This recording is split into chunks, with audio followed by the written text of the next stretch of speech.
So, once again, good morning na usab ka na tanan, no? Maigsoon sa atong ebanghelyo karon, gidasig kita ni Kristo nga musunod gayud kaniya. O sa atong pagsunod kaniya, kinahanglan nga batunan gyud nato ang lig-on na pagsalig. Okay, kung dili ka lig-on ang imong pagsalig sa Dios, maglisod kang sunod kang Kristo. Basin magmuli ko ora kay to sa iskina.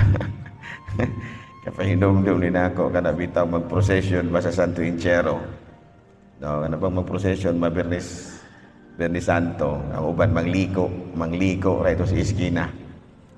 Sunod tuyo kabot iskina niliko ra. O ano man, ikapoy na. No? So it's something like that.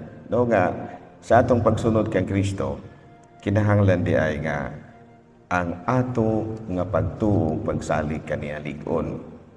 That is the first essential part or point of being a true Christian.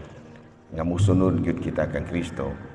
First of all, lig-una gyud ang imong pagtuo o pagsalig sa Dios. Labi na kay di gyud malikayan nga sa atong paghimo ni ana may mga pagsulay gyud. Apan dili kita angay mahatlog sama kang sa tungod kay sama kang Kristo atog yung pasanon ang krus kung gikinahanglan. Ang importante nga misunod kita kaniya. Tungod kay bisan pa sa unsang mga kalisdanan nga atong masugatan, good will always overcome evil. Bisan pa naunsa na jud ka lisod ang imuhang kalisdanan tungod sa mga mga opposing parties, kana bitaw dili nimo kapamilya, dili nimo kapuso, dili nimo kapatid, dili gani nimo na sila mga kapatid, mga kapamilya, kapuso. You can experience hostilities. Yun doon na gina siya. But don't forget that good will always overcome evil. Walay dautan nga magmalampuson ni ining kalibutana. No? Wala exempted. Wala exempted diana. Mayroon ka nga ako, wala ra ko. Mga kaikuan ragyod ko, wala ragyod ko yung mga pagsulay. Di na mahitabo, dudoy. No? Doon na yung kay mga pagsulay. Pero ayaw kahadlok. Kaysa atong ebanghelyo karon niingon si Kristo nga ako maganing giatiman ng sayaw-sayaw nga mapalit ra ng uskadako. Sa usa ka dako makapalit ka og duha ka langgam nga sayaw-sayaw. Apan bisan pa ni ana walay usa kanila nga mahulog sa yuta kung walay pagtugot gikan sa inyong amahan. Bahin kaninyo bisan ang buhok sa inyong tiil gihap. Sa ato pa kabalo kay si Kristo kunon sa imuhang mga nasinati. So salig na gyud kaniya. Pero sa unsa ganito, kinahanglan nga di gyud ka matingalan na miingon nga. Doon na niingon sa una na kasilingan ng barkada kay nako. Migo kay silingan ba yan? Ingon din siya nako sa muundang na pas akong panahon bas charismatic.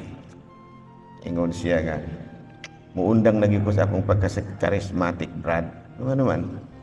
Kay sukad nga nahimo. Kung katong pag-uso ba sa mga CCRM, sukad nga nahimo kung charismatic, gisulug-sulug manoong ko sa akong mga igsuon.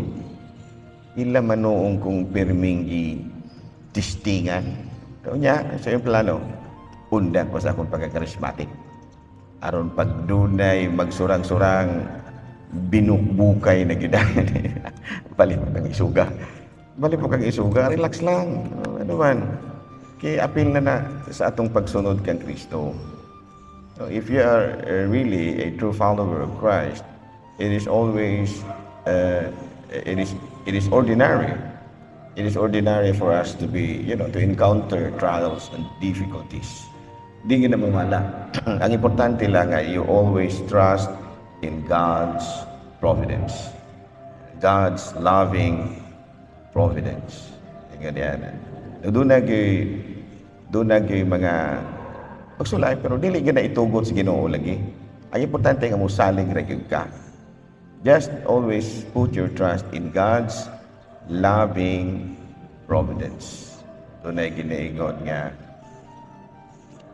the future has its name, and its name is hope. No? Ang atua sa unahan may pangalan na. Ang pangalan ni ana paglaom. Sa ato palaom ra gyud. The future has its name, and its name is, and the name is hope. So salig ra gyud kas Ginoo. Kay bisan gani ang mga sayaw-sayaw, kay timan mas Ginoo. Nakabalo man siya, pila ka buhok imong buhok. Ingon dayon. Uban. Aw. Sayon kay ang ipon pa rin, dagan pa kang buhok, pero upaw-upaw na ka. Dali na lang kaya, upat na lang ka buhok, dali pa. Mga joke, mga ginagmay. Pero good morning dahil sa atong mga Facebook followers. No, kumusta na ang atong mga followers sa Facebook.